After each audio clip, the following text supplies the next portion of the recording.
स्थापित करने जा रहे हैं लखनऊ में। और ये मन है कि ईश्वर ने चाहा तो 108 फीट की दुनिया की सबसे बड़ी, सबसे अद्भुत, सबसे अप्रतिम, अद्वितीय प्रतिमा यहां स्थापित होगी। उसके साथ हमारा मन है कि उसके साथ एक गुरुकुल का और एक रिसर्च सेंटर जो कि रिलीजियस स्टडीज पे, रिलीजियस फिलॉसफी पे और रिलीजियस म्यूजिक पे, खासकर इन तीनों चीजों पर रिसर्च करेगा, उसको कंजर्व करेगा, प्रिजर्व करेगा और प्रोपोगेट करेगा। इन तीनों चीजों पे हमारा मन है। हम लोगों ने कई जगह मुलाकात हुई है कारीगरों से, चाहे उड़ीसा में हो, क्योंकि उड़ीसा में पत्थर का काम बहुत अच्छा होता है, तो पत्थर के लिए हम लोग वहां गए थे। राजस्थान में हम लोग गए मार्बल के काम के लिए। उससे पहले हम लोग गुजरात भी होकर के आए थे स्टैच्यू ऑफ यूनिटी देखने के लिए। और उसके बाद हम लोग ये जयपुर गए थे अभी कल।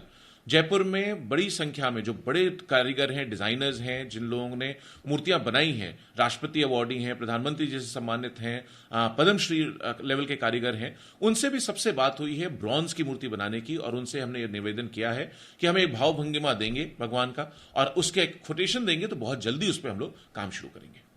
नहीं, पार्टी तो समाजवादी पार्टी हमेशा से इस बारे में रही है कि हम लोग सबका, बिना धर्म देखे, बिना जात देखे, बिना किसी डिवीजन देखे, बिना किसी तरीके के बैरियर को देखे, बिना कम्युनलिज्म देखते हुए, हिंदुस्तान का जो सेक्युलर फैब्रिक है उसको ध्यान में रखते हुए हम लोग हमेशा सबके लिए काम करना चाहते हैं। आप देखिए किस तरीके से जो बीजेपी ने छुट्टी बंद कर दी भगवान परशुराम जयंती की, वो ऑलरेडी वो माननीय अखिलेश यादव जी ने की थी, उससे पहले माननीय नेताजी ने अनाउंस की थी। तो वो चीज इन्होंने बंद कर दी। हम लोगों ने मौका मिला, हमने जनेश्वर मिश्र जी के नाम पे दुनिया का सबसे बड़ा पार्क बनाया और उसकी बहुत सुंदर भव्य प्रतिमा लगाई वहां पर।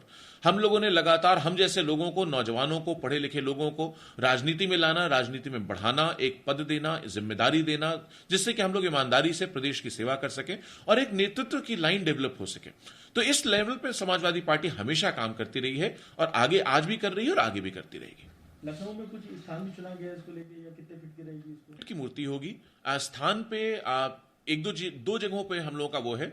बहुत जल्दी आपको न्योता देंगे कि आप आए और आपके सामने शिलान्यास होगा। पार्टी भी इसको लेके मंगल पांच जिले में परशुराम जी की प्रतिमा लगाने जा रही है, सब कुछ। देखिए, जितना प्रोपोगेशन हो, हम लोग तो चाहते हैं ईश्वर का, एक ईश्वरीय सत्ता का, क्योंकि आदमी बहुत ज्यादा, एक मैं कह सकता हूं कि संस्कार से दूर होता जा रहा है, फिलॉसफी से दूर होता जा रहा है। और इस समय जब कोरोना काल आया है तो मुझे लगता है हर आदमी कहीं न कहीं ईश्वरीय सत्ता के सामने उसको एहसास हुआ है और उसको लगा है कि आदमी को आदमी का साथ देना होगा, एक दूसरे की इज्जत करनी होगी, समाज को हमको इकट्ठा करके और ईश्वरीय भावना की, ईश्वरीय सत्ता के सामने नमन करके ही चलना पड़ेगा। तो ये भाव जितना फैलेगा उतना अच्छा है। हम लोग चाहते हैं सब लोग, और ये सिर्फ हिंदुइज्म की बात नहीं, हर धर्म के लोग, हर समाज के लोग जुड़े, अपनी जो स्पिरिचुअल ताकत है, जो ईश्वर की ताकत है, उससे जुड़ करके अपने आप को बढ़ाएं, इमोशनल ताकत डेवलप करें, स्पिरिचुअल क्वेश्चन डेवलप करें और देश के लिए, समाज के लिए, इकोनॉमी के लिए अच्छा काम करें, मजबूत काम करें। पूरी की तरह से 100% जन सहयोग से बनेगा और हम लोग के ट्रस्ट के माध्यम से बनेगा। जरूरत ऐसे समय में क्यों महसूस हो रही है? क्या लगता है कि कुछ स्थितियां ठीक नहीं चल रही प्रदेश में ब्राह्मणों को लेकर? नहीं, देखिए, इस पे हम लोग पिछले लगातार 2-3 साल से काम कर रहे हैं। आपने देखा होगा जैसे कोई भी ट्रस्ट बनती है तो उसके हम लोग छोटे मोटे काम करते रहते थे, जो कि जब मौका मिल जाता था, जैसे थोड़ा संसाधन इकट्ठा हो जाता था, कहीं किसी को मान लीजिए कोई बीमारी हो गई तो हमने उसकी मदद कर दी। अभी बहराइच में किसी का घर गिर गया था तो उसकी हमने मदद कर दी कि भाई आपका हम घर बनवा देंगे।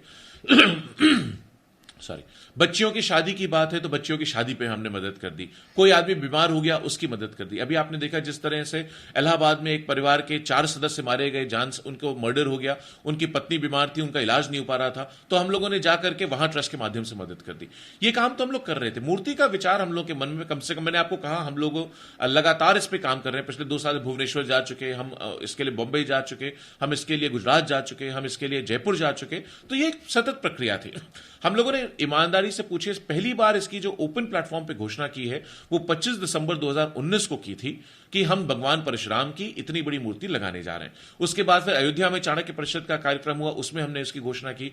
मुंबई में हम लोगों ने बहुत बड़ा कार्यक्रम किया था, मुंबई का मैं कह सकता हूं आज तक का सबसे बड़ा, सबसे भव्य कार्यक्रम रहा होगा मुंबई क्रिकेट क्लब में। उसमें हम लोगों ने इसकी घोषणा की, उसके वीडियोस वगैरह सब ऑनलाइन अवेलेबल हैं, लोग देख चुके हैं, मीडिया कवरेज कर चुकी है, अखबारों में छप चुकी हैं खबरें। तो वो हम लोग लगातार काम कर रहे हैं और उसी सिलसिले में हम लोग गए थे। आप 6 लोग एक साथ इतनी बड़ी मूर्ति का संरचना और निर्णय एक दिन में नहीं होता। कोई आदमी इतनी बड़ी हिम्मत करता है तो थोड़ा धीरे धीरे वो बनाता है। ऐसा जिस तरह से घटनाएं हुई हैं जी, तो ब्राह्मण जो वर्ग है वो काफी नाराज चल रहा है सत्ताधारी पार्टी से, इसको लेकर देखिए, भी ब्राह्मणों के मान सम्मान को लेकर के भी आप लोगों ने कुछ सोचा? भारतीय जनता पार्टी को यह सोचना होगा कि आज सिर्फ ब्राह्मण नहीं, ब्राह्मण तो नाराज है ही है, ये बात आपने सच कही, सही सवाल पूछा आपने। उसके पीछे कारण है। उसका कारण है जिस तरीके से मर्डर्स हो रहे हैं अक्रॉस द स्टेट और उन पे कोई कार्रवाई नहीं, कोई सुनवाई नहीं हो रही, उससे लोगों में नाराजगी है। जिस तरह से ओपनली धमकियां दी जा रही हैं, लोगों के घरों में घुस घुस के धमकियां दी जा रही हैं, उस पर कार्रवाई नहीं हो रही, उससे लोग नाराज हैं। जिस तरह बच्चियों की, बेटियों की, पत्नियों की, माताओं की, बहनों की, भतीजियों की, भांजियों की, उनके इज्जत पे सवाल उठाए जा रहे हैं, उनकी अस्मिता पे कमेंट किए जा रहे हैं, छेड़छाड़ की जा रही है बच्चियों से, और उस पर जब पुलिस कार्रवाई नहीं करती है और लोगों की जान जा रही है, सिर में गोली मारी जा रही है लोगों की उसका विरोध करने के छेड़छाड़ का, और उस पर पुलिस कार्रवाई नहीं करती, तो लोगों में नाराजगी होती है। जब कोई दरोगा किसी का जनेऊ निकाल करके जूते से रौंदता है और कहता है कि जा तुम्हारी जात का नाम लेकर के कहता है कि इस वजह से कर रहा हूं, उस वजह से नाराजगी होती है। तो ये तो भारतीय जनता पार्टी की सरकार को देखना होगा, सोचना होगा कि क्यों नाराज हो रहे हैं लोग, और उस पर काम करना होगा। आज तो उन्हीं की जिम्मेदारी है, पूरा प्रशासन, पूरी सत्ता, पूरी ताकत उनकी है। आपको पता है उत्तर प्रदेश के, आप थानों की लिस्ट निकलवा लीजिए, कौन लोग थाने चला रहे हैं, आज आपको पूरा का पूरा सामने आ जाएगा सच। एक एक थाना पे कौन बैठा हुआ है, कौन लोग चला रहे हैं, किससे जुड़े हुए लोग हैं, किस समाज के लोग हैं, आपको पूरी की पूरी पिक्चर सामने आ जाएगी। तो सिर्फ मैं इतना कहना चाहूंगा, सिर्फ ब्राह्मण नहीं, हर एक वर्ग नाराज है, हर एक समाज नाराज है। भारतीय जनता पार्टी की आदत पड़ गई है कि वो धर्म और जाति में बांट करके समाज की चर्चा करती है। तो मैं कहना चाहूंगा, आप सिर्फ ब्राह्मणों की बात मत करिए, आप ये मत बताइए सिर्फ ब्राह्मण नाराज है, आज पूरा उत्तर प्रदेश नाराज है आपसे, और बड़ी जबरदस्त नाराजगी उत्तर प्रदेश की। तो ये चीज अगर भारतीय जनता पार्टी, मुझे नहीं लगता आज कुछ भी कर ले अब कंट्रोल कर पाएगी। अब स्थिति इनसे संभलने वाली नहीं है।